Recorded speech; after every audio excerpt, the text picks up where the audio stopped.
उत्तर पूर्वी दिल्ली में हुए दंगे के 1 साल गुजर चुके हैं, लेकिन दिल्ली सिर्फ 1 साल पहले ही दंगे की आग में नहीं झुलसी। आजादी के बाद से अब तक दिल्ली के कई इलाके नफरत की भेंट चढ़ चुके हैं। इतिहास के कैलेंडर में सिख दंगे का पर्याय बन चुके 1984 के भयावह मंजर को याद कर त्रिलोकपुरी के लोग अब भी सिहर उठते हैं।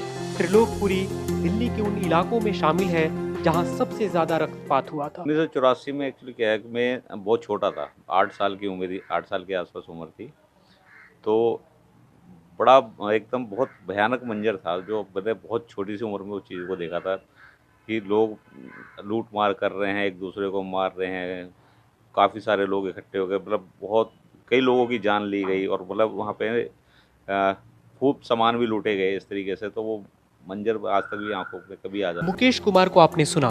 त्रिलोकपुरी के सी आदि केशवन को भी सिख दंगे के वो दिन याद हैं। वो कत्लेआम किया गया था, घर से निकाल के पीटा गया था और उसका जो है आज तक जो है उसका केसेस कई सारे मामले चल रहे हैं। 1984 की दिल्ली देख चुके लोगों ने शायद सोचा भी नहीं होगा कि 2020 की दिल्ली भी कुछ वैसी ही हो जाएगी। गोकलपुरी के बाबर सैफी और मोहम्मद सालिम ने दोनों ही साल देखे हैं। 6-7 साल का था, मैं 8 साल का हूँ, 8 साल का तकरीबन। पर अंतर कुछ भी नहीं था, उस टाइम सरकार दूसरी थी, अब सरकार दूसरी है। होगी 8 साल या 9 साल की उम्र जी।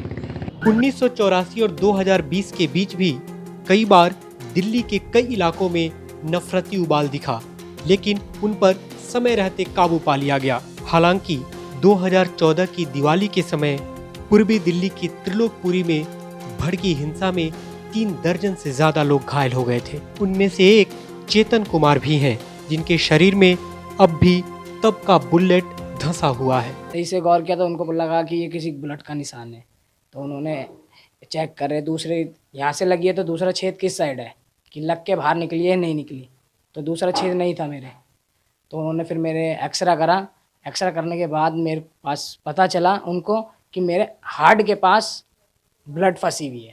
मेरे सामने गोली लगी थी, मैं साथ में खड़ा हुआ था, हम तो देखने गए थे बस, वो भी लड़का मेरे साथ देखने गया था, उसको गोली लगी थी। दंगा 2014 का हो या 2020 का, अफसोस की साल गुजर जाते हैं, लेकिन उनसे जुड़ी यादें कहीं शरीर के भीतर गोली के रूप में तो कहीं भयावह दृश्य वाली तस्वीरों में कैद होकर रह जाती है। ये वही गोकलपुरी नाला है जहां से ठीक 1 साल पहले दिल्ली दंगे के दौरान 13 लाशें निकाली गई थी। वे उन लोगों की लाशें थी जो दिल्ली दंगे की आग की भेंट चढ़ गए थे। बीते कई सालों में दिल्ली के अलग अलग इलाकों में होने वाली छिटपुट हिंसा की घटनाएं हो, 1984 का सिख दंगा या फिर 2020 का उत्तर पूर्वी दिल्ली दंगा, हम कह सकते हैं पल भर को ही आता है बर्बादियों का झोंका, लगता है वक्त लेकिन निशान जाते जाते। निरंजन मिश्रा, ITV भारत, दिल्ली।